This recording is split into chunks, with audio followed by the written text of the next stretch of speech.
I'm going to start with you on this one. Who's the one player on a new team that you think could have the biggest impact when you look at the season? Oh, look, they have the popular moves and they have the powerful moves. The powerful moves move the damn needle. And that's exactly what the New York Knicks did this offseason, moving the needle by going get one of the most skilled bigs to ever play the game of basketball in Karl Anthony Towns. What I've seen from him in this preseason, being able to play the two-man game with him and Jalen Brunson is a beautiful thing to see. He's going to flourish well in this offense because Tibbs is going to let him rock out Karl Anthony Towns. Remember, last thing, he did outplay Jokic last postseason in the Western Conference semifinals on both ends of the floor. Outplay is a big word. I was going to say, it got real quiet in the studio when you said outplay is word. I will say he was the difference in that, one of the differences in that series. Sure. I'm going to go with Paul George. Let's not overcomplicate this. He was the biggest free agent signing of the offseason, had career highs in field goal percentage and three-point shooting last year, 47% field goal, 41% three-point shooting percentage. The Sixers have needed that third star alongside Joel Embiid and Tyrese Maxey, and he'll be reevaluated tomorrow with that hyperextended knee. So we'll find out more about his availability for the start of the season starting tomorrow. I think, Brian, we all sort of throw around the term when you look at these moves that have been made. Who is going to be in the top 5 this season? Philadelphia certainly is a team that we look at and expect them to be in that top tier in the Eastern Conference, particularly if they can stay healthy. But I want to set the record. It's the day before the season here. I think it's time for the segment that is sweeping the nation for Week 1. Wendy's Week 1. This is amazing. Power rankings. I will never get over that photo. It is incredible. All right, Mr. Windhorst, your top 5 teams heading into the season. Take it away, my friend. Thank you. I got heavy West here. So number 5, I got the Dallas Mavericks. You may have heard they were in the NBA Finals last year. I'm a little bit concerned about their defense, but I'm super duper impressed with their offense.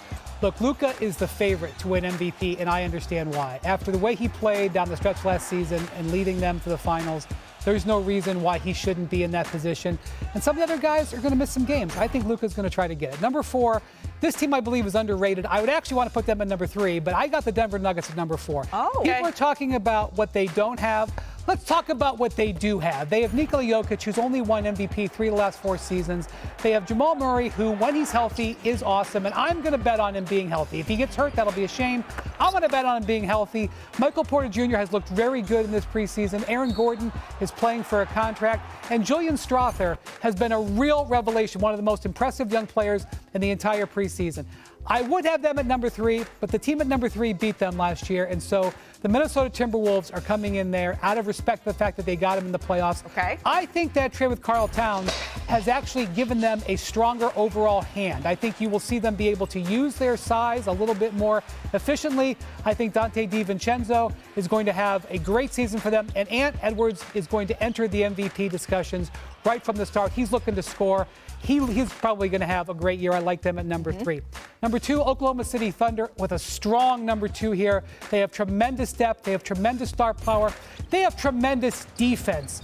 What the best thing you can say about their defense, Shai Gilgeous-Alexander, who finished 2nd last year in MVP voting and was one of the best defensive players in terms of the all-defensive team. I'm not even sure he's one of their 5 best defenders on their roster.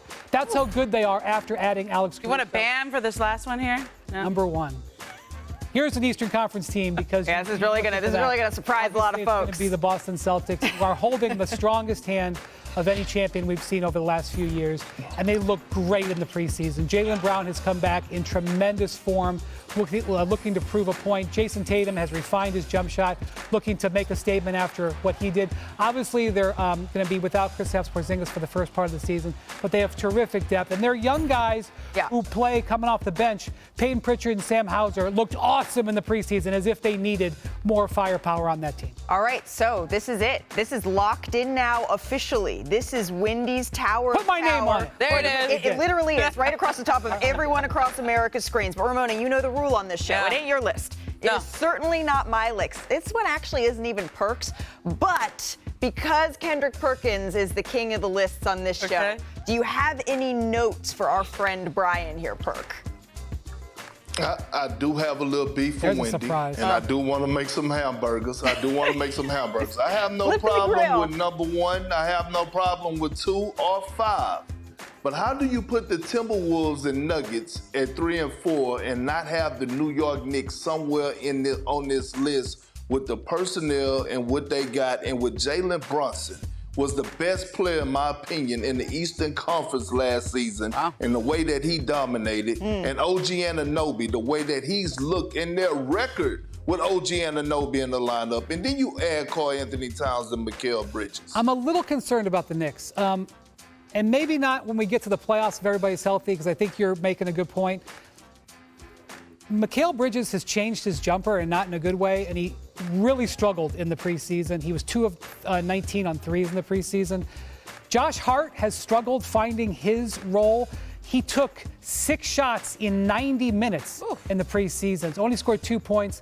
And they also had some injuries at center, including Precious Achiuwa.